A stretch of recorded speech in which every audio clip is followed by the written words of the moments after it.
Ezra 8.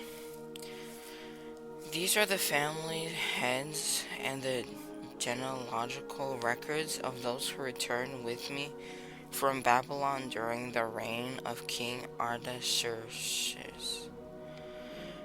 Gershom from Phinehas' descendants, Daniel from Ithamar's descendants, Hattush from David's descendants, who was of Shechaniah's descendants,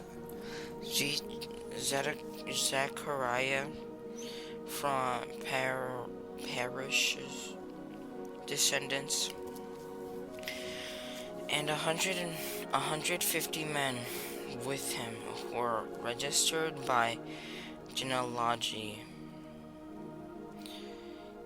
Eliehoenai, son of Zerahiah, from Pahath Moab's descendants, and 200 men with him.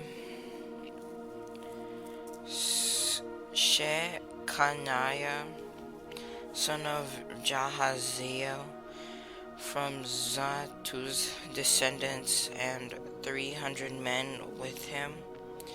Ebed, son of Jonathan, from Adin's descendants, and 50 men with him. Jeshaiah, son of Athaliah, from Elam's descendants, and 70 men with him. Zebediah, son of Michael, from Shephatiah's descendants, and 80 men with him. Obadiah, son of Jehiel, from Joab's descendants, and 218 men with him. Shelomith, son of Jesiphia, from Bani's descendants, and 160 men with him. Zechariah, son of Bedai, from Bedai's descendants, and 28 men with him. Johanan, son of Hakatan, from Azajad descendants, and 110 men with him. These are the last ones from Adonikam's descendants, and their names are Ephelet, Joel, and Shemaiah, and 60 men with them. Uthai and Zachor from Bigvai's descendants, and 70 men with them. I gathered at the river that flows to Ahava, and we camped there for 3 days. I searched among the people and priests, but I found no Levites there. Then I summoned the leader Eliezer,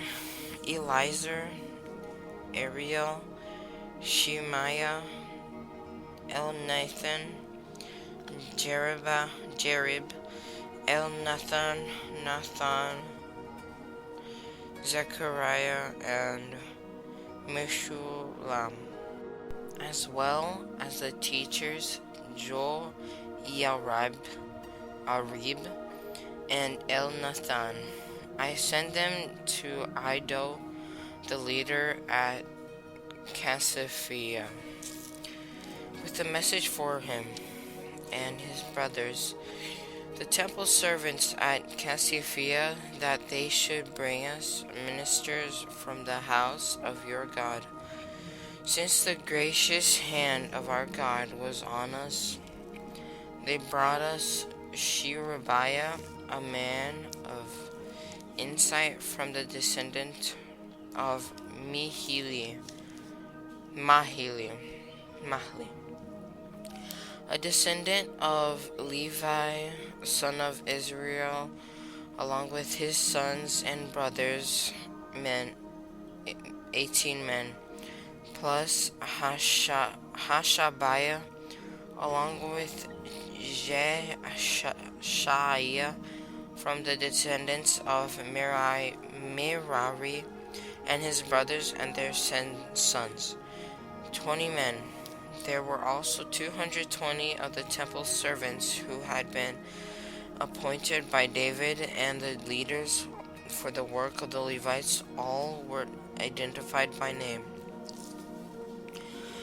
I proclaimed as fast by the Ahava River, so that we might humble ourselves before our God and ask Him for a safe journey for us, our dependents, and all our possessions. I did this because I was ashamed to ask the king for infantry and cavalry to protect us from enemy during the journey, since we had told him the hand of our God is gracious to all who seek him, but his fierce anger is against all who abandon him.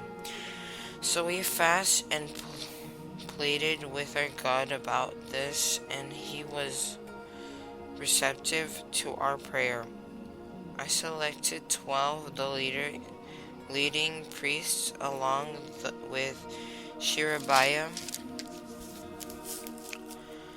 Hashabiah, and 10 of their brothers. I weighed out to them the silver, the gold, and the articles, the contribution for the house of our God, that the king, his counselors, his leaders, and all the Israelites who were present had offered.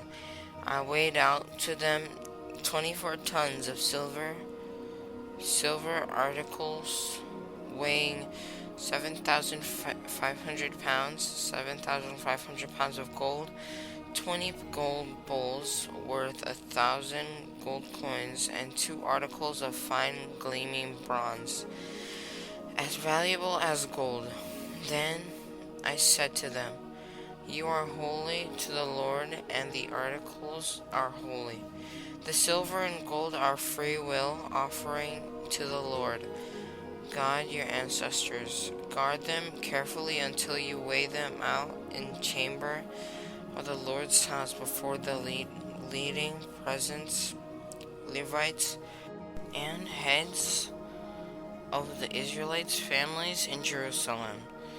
So the priests and Levites took charge of the silver, the gold, and the articles that had been weighed out to bring them to the house of our God in Jerusalem. We set out from Ahava River on the 12th day of the first month to go to Jerusalem. We were strengthened by our God, and He kept us from the grasp of the enemy and from ambush along the way. So we arrived at Jerusalem and rested there for 3 days. On the 4th day, the silver, the gold, and the articles were weighed out in the house of our God into the care of the priest Merimoth, son of Uriah, Eleazar, son of Phinehas, was with him. The Levites, Jozabad, son of Jeshua, and Noadiah, son of Binuin, were also with them. Everything was verified by number and weight, and the total weight was recorded at the time. The exiles who had returned from the captivity offered burnt offerings to the Lord of Israel. 12 bulls for all Israel, 96 rams, just 96 rams, and 77 lambs, along with 12 male goats as a sin offering. All this was a burnt offering for the Lord. They also delivered the king's edict to the royal satraps and governor of the region west of the Euphrates, so that they would support the people and the house of God. Ezra 9. After these things have been done, the leaders approached me and said, "The people of Israel, the priests and the Levites, have not separated themselves from the surrounding people whose detestable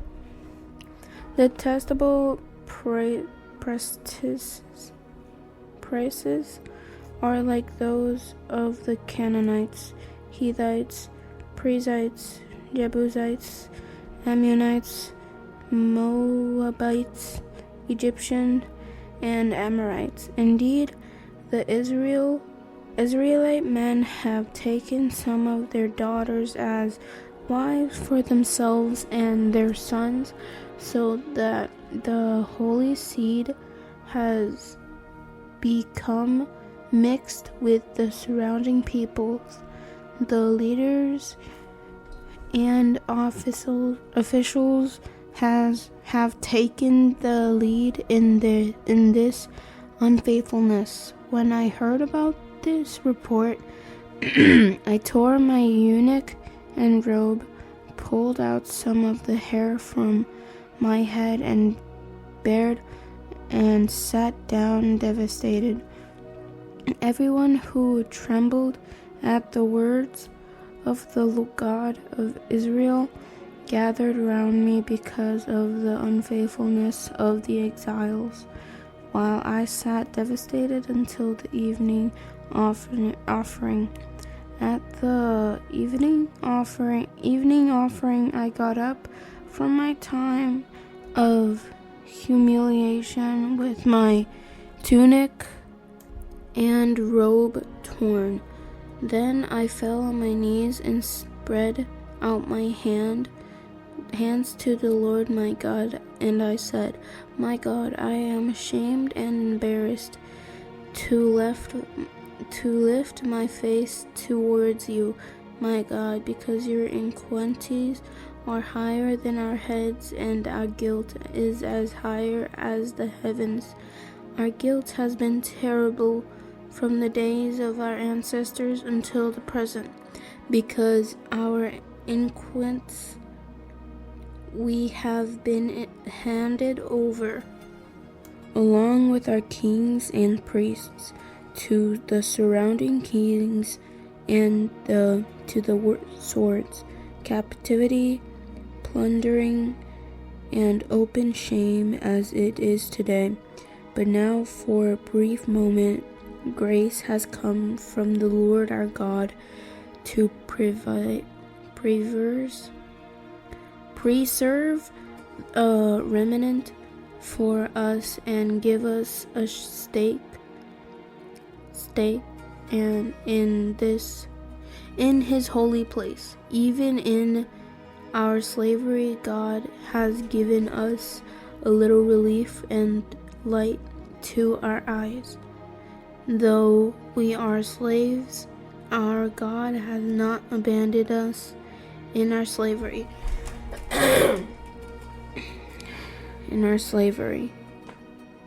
He has extended grace to us in the presence of the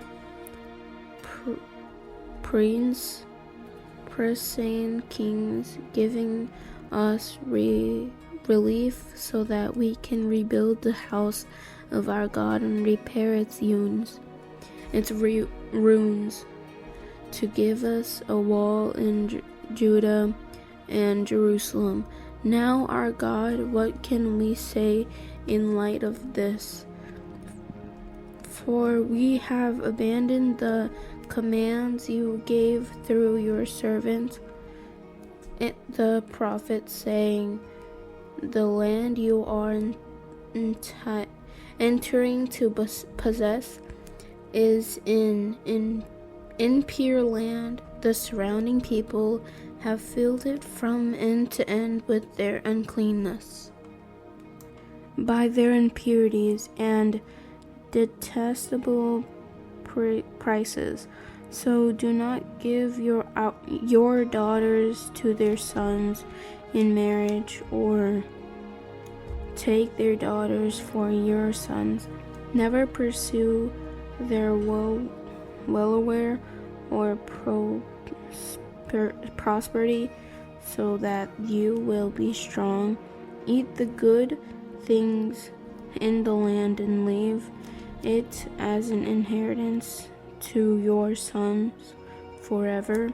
After all that has happened to us because of our evil deeds and terrible guilt through you, our God, have punished us less than our iniquities deserve, and have allowed us to survive.